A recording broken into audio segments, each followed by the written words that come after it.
Est-ce que tu traverses une nuit noire de l'âme? Quand j'ai découvert ce terme, ma vie a changé. Si tu sens que tu vis une forme d'effondrement de piliers fondamentaux sur lesquels tu avais construit ta vie, si tu te sens perdue, impuissante ou épuisée, alors il se pourrait que tu trouves ici une compréhension nouvelle qui va pouvoir transformer ta vision de toi-même et ta vision de la vie. Je me sens super enthousiaste de te partager ça aujourd'hui parce que cette découverte de cette notion-là, la nuit noire de l'âme, a eu un impact vraiment très fort sur moi. Alors, le risque, quand on traverse une sorte de crise de vie, c'est de ne pas en comprendre le sens. C'est aussi de rester seule et impuissante.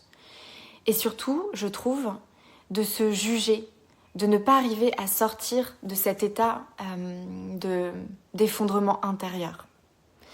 Alors dans cette vidéo, je vais 1. T'expliquer ce que c'est une nuit noire de l'âme, 2. Décrire quels en sont les symptômes, et puis 3.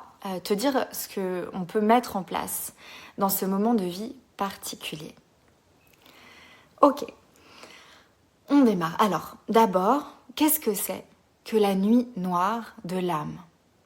Déjà, ce que je veux te dire, c'est que je t'en parle parce que je l'ai vécu. Et j'ai vécu une nuit noire de l'âme bien longue et bien corsée. Une nuit noire de l'âme, c'est une étape en fait d'un cheminement spirituel. Et c'est pas une étape très agréable. Plus précisément, c'est une forme de crise, une forme d'effondrement qui nous invite dans un processus de transformation intérieure. Mais c'est une crise pleine de sens. Et c'est ce que je vais vous décrire là. Alors, tu sais probablement que les humains n'aiment pas du tout changer. Eh bien, quand on vit une nuit noire de l'âme, on n'a pas le choix. On est propulsé dans une mue. Une mue qui se fait plus dans la douleur que dans la douceur. Et cette mue, c'est un shift identitaire. Je m'explique. Cette crise nous fait voir qui nous sommes de façon nouvelle. Elle nous fait discerner des mécanismes qu'on a mis en place pour être valables selon des normes extérieures.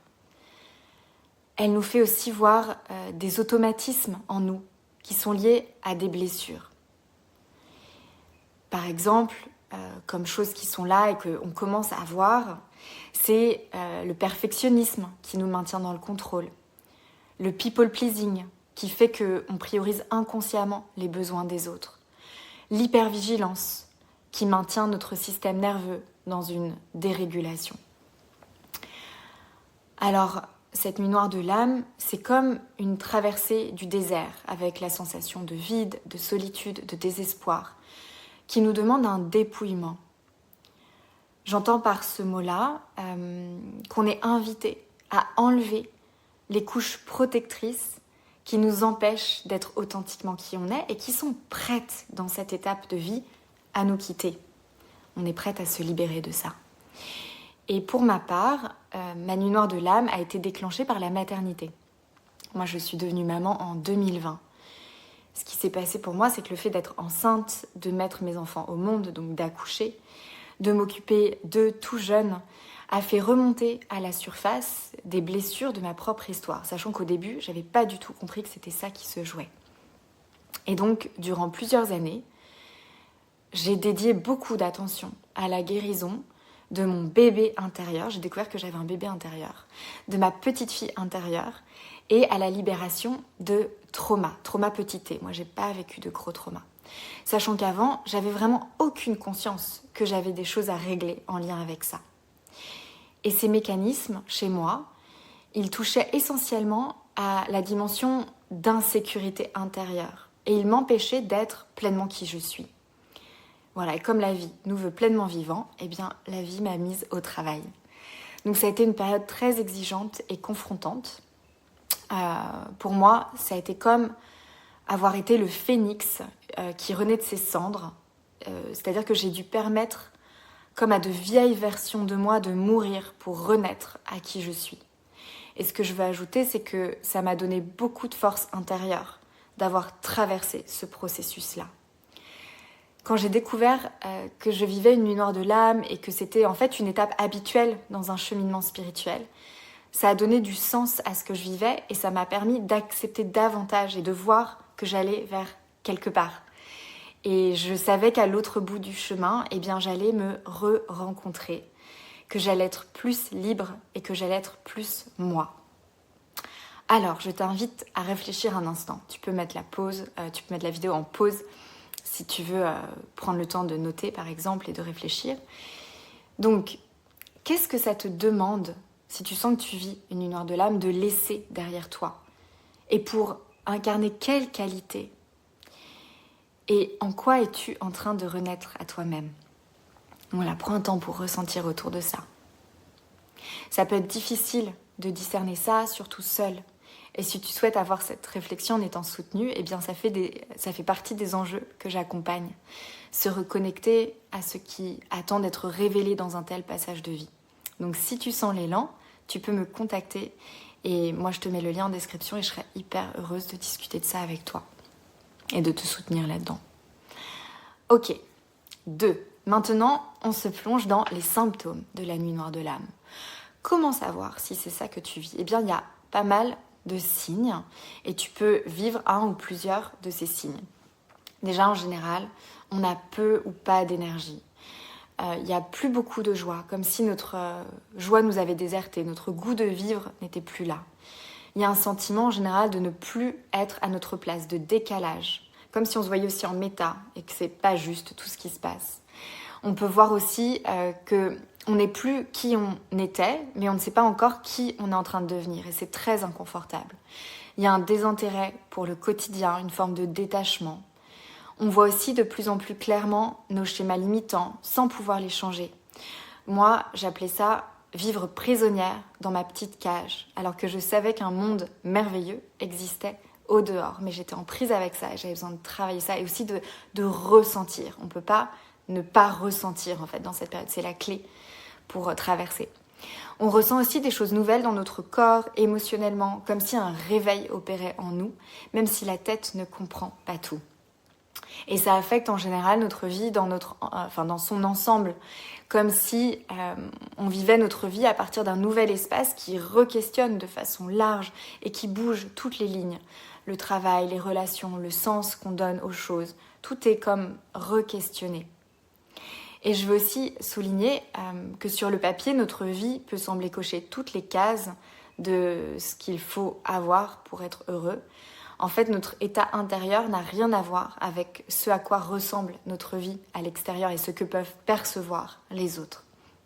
Une parenthèse importante que je fais là, la différence avec la dépression, c'est que dans la nuit noire de l'âme, on ressent que quelque chose se joue dans notre évolution personnelle. Dans le cas d'une dépression, c'est pas le cas. Et du coup, c'est important de consulter un psychiatre, un psychologue, voilà, un professionnel pour traiter la dépression. Alors maintenant, je vous partage mes ressentis plus spécifiques dans ma nuit noire de l'âme parce qu'on est tous, toutes différentes et selon qui on est, notre chemin de vie, ce qui se manifeste va avoir des colorations un petit peu différentes. Alors moi, j'avais aussi la sensation que ma vie était bien trop lourde à porter. J'étais maman de 2 jeunes enfants. Je devais leur donner toute mon énergie alors que j'étais comme irressourçable moi-même. Et en dépit de tout ce que je mettais en place pour me ressourcer, j'arrivais pas à retrouver vraiment un socle tranquille et solide. J'étais aussi très frustrée parce que je sentais que j'avais un vaste potentiel à déployer et j'en étais incapable. Et ça me mettait très en colère et je me sentais impuissante, en colère beaucoup contre moi-même. C'était aussi très dur pour moi de ne pas pouvoir être authentique parce que j'ai un tel besoin d'authenticité. Et donc c'était difficile de répondre à la question « ça va ?» dans le quotidien auprès de gens que je connaissais pas très bien parce que j'avais envie de dire « c'est l'enfer », mais je pouvais pas. Un autre point qui me semble important, c'est que depuis des années, j'étais très connectée spirituellement, à mes guides, à mon âme. Je me sentais très guidée, soutenue, aimer. Et là, il y avait comme un silence radio. J'avais l'impression d'avoir été abandonnée par la dimension divine de ma vie. Enfin, j'avais quand même des moments où ça revenait, mais c'était pas très souvent. J'avais comme l'impression d'avoir été désertée par ce qui est plus grand que moi, me contient, cette sensation d'être reliée à ça. On peut appeler ça l'univers, l'amour, la source, chacun ses mots. J'aime bien dire aussi que ça, c'est cette intelligence qui fait que le printemps arrive après l'hiver ou qu'un bébé grandit dans le ventre d'une humaine. Donc tout le long du chemin, j'avais la sensation que cet état avait pour but quand même de me montrer ce qui n'était plus juste, plus aligné. Et ce qui est difficile, c'est que dans ce moment, on ne sait pas à quoi ressemble une nouvelle façon d'être au monde en étant comme réactualisé, comme mise à jour. Et là, je vais vous citer Carl Jung qui dit « Il n'y a pas d'ouverture à la conscience sans douleur. On ne s'éveille pas en imaginant des figures de lumière, mais en emmenant les ténèbres à la conscience. » Donc il y a comme quelque chose de l'ordre d'une plongée dans les ténèbres, dans cette nuit noire de l'âme, qui nous fait renaître à qui on est. Voilà, si tu te reconnais dans ces symptômes, alors tu peux te dire que la vie t'a donné un rendez-vous avec toi-même. Et que ce moment n'est pas une impasse, mais une invitation à ta renaissance. Et en lien avec ça, ne réfléchis pas trop, ressens, écoute ce que te dit ton cœur, ce que te dit ton corps. Et c'est pas forcément évident parce qu'on est beaucoup habitué à utiliser le spectre du mental pour vivre notre vie. Mais là, c'est pas sur ce plan-là que ça se passe. Et de mon côté, vivre cette nuit noire de l'âme, même si ça a été franchement une épreuve horrible, j'ai trouvé, eh bien ça m'a permis, de devenir davantage qui je suis, de laisser derrière moi des schémas qui étaient vraiment hérités du passé et d'être plus libre et plus vivante aussi. Et de grandir professionnellement parce que ça m'a permis de rencontrer d'autres outils en lien avec le corps, avec l'émotionnel, avec le subconscient, avec le système nerveux. Et mes séances avec mes clientes sont devenues beaucoup plus transformationnelles. J'ai eu accès à comme d'autres dimensions. Donc, le message, c'est que c'est un moment inconfortable, mais confiance dans le processus. J'aime bien dire, tu es dans le grand shaker cosmique, tu n'es pas seul. Et tout ça, c'est naturel. Une évolution opère. Et toi, tu es accompagné, tu es invité à accompagner ce processus qui opère en toi et à t'accompagner en prenant soin de toi. Alors maintenant, 3, qu'est-ce qu'on peut faire quand on traverse une nuit noire de l'âme ? Eh bien, déjà, ce que je veux te dire, c'est que ce n'est pas quelque chose à éviter, à fuir. Bon, en vrai, on pourrait résister, mais c'est pire si on résiste. Parce que comme je l'évoquais, c'est un processus. Et ce processus, il a besoin qu'on lui donne l'espace pour avoir lieu. Donc si tu traverses aujourd'hui une nuit noire de l'âme, déjà, c'est pas un hasard, c'est un rendez-vous à honorer. Ma proposition, c'est de te partager là des clés pour que ça te fasse vivre le moins de souffrance possible. Donc déjà, focus sur comment tu t'accompagnes, comment tu te soutiens, comment tu prends soin de toi. Tu n'es pas en train de vivre un échec. Ton critique intérieur va probablement te dire que tu ne sais pas gérer, que tu n'arrives pas à t'en sortir, que tu es défaillante, des choses comme ça. Rappel, c'est ton critique intérieur, ce n'est que lui, ce n'est pas toi, ce n'est surtout pas la voix de ton essence, c'est une part de toi qui veut que tu avances et que tu te déploies dans ta vie. Et ce critique intérieur, là, il a une bonne intention, mais désolé, critique intérieur, là, c'est pas le moment, et tu peux lui dire ça. Donc, il y a une priorité. C'est comme une naissance d'un nouveau toi qui a lieu. Et l'idée, c'est que tu sois dédié à ça, avec autant d'amour qu'une maman en aurait pour son bébé à naître. Alors, quand tu entends la voix de ton critique intérieur, que tu peux appeler par exemple Jafar ou tout autre petit nom évocateur pour toi, eh bien sois consciente que cette voix-là ne dit pas la vérité, ne la crois pas. Et à la place, choisis un mantra, une affirmation que tu diras à la place. Par exemple, je suis en train de renaître à moi-même, c'est pas rien et je choisis de prendre soin de moi. Tu peux faire une pause là maintenant, si tu en as envie, pour créer ton mantra. Et aussi, si tu en as l'élan, tu peux le noter en commentaire parce que ce sera inspirant pour les autres. C'est tellement important de se souvenir qu'on n'est pas seul à vivre ça, cette étape-là de vie. Autre recommandation, ne pas rester seul. T'entourer de personnes qui t'aiment tel que tu es. Parler avec des personnes de confiance. Trouver des personnes qui traversent le même moment de vie. Et durant tout ce processus, moi, ça m'a énormément aidée de régulièrement parler à des amis à qui je pouvais tout dire. Soit elles me comprenaient et m'accueillaient comme j'étais, comme j'arrivais, soit elles vivaient elles aussi leur nuit noire de l'âme. Autre point qui me semble essentiel, c'est faire le travail de conscientisation, travail de guérison des blessures, travail de libération, notamment émotionnelle. Ça peut être avec moi, si tu sens que je suis la bonne guide pour toi. Ça peut être avec d'autres personnes. L'important, c'est que tu sentes que tu es totalement en confiance et que le ou la professionnelle avec qui tu travailles va comprendre ce que tu vis et que tu te sens totalement à l'aise pour dire les choses. Par exemple, moi, j'avais besoin de thérapeutes et de coachs qui étaient développés sur le volet spirituel. J'avais aussi besoin de personnes avec qui je me sentais totalement à l'aise pour aller dans la vulnérabilité des larmes.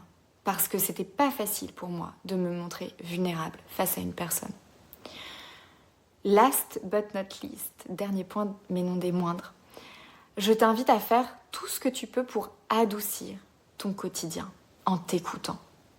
En général, dans les nuits noires de l'âme, ton âme te demande de voir et de te donner ce que tu n'as pas su encore te donner à toi-même, parce que tu étais dans des mécanismes d'hyper-performance, de contrôle, de devoir prouver, de te montrer parfaite, de te suradapter, de devoir faire plutôt que être. Donc, tout ton être là a besoin de douceur et de lenteur. Alors, aménage ton quotidien.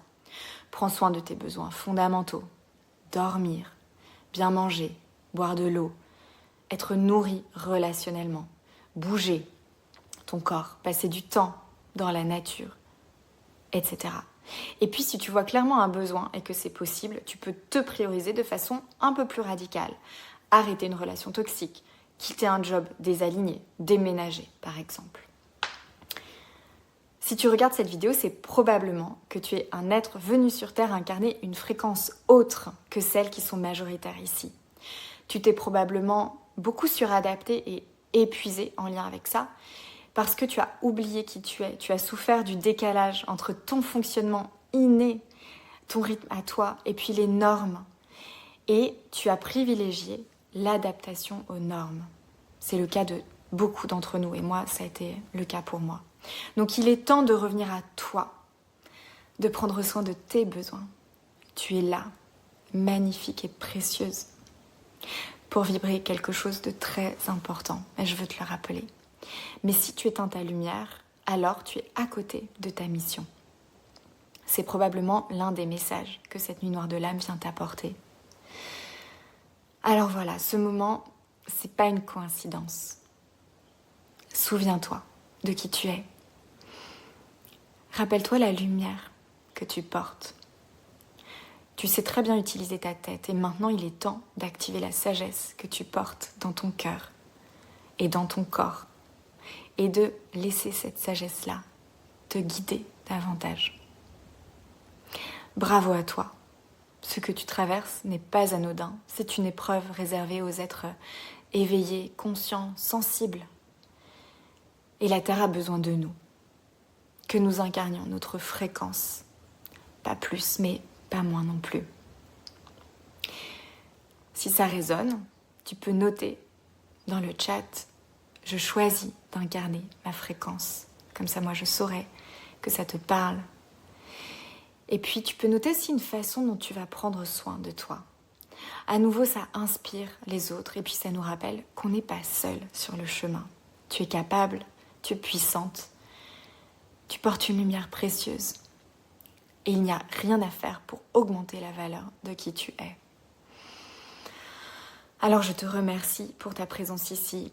et je suis honorée de te soutenir sur ton chemin.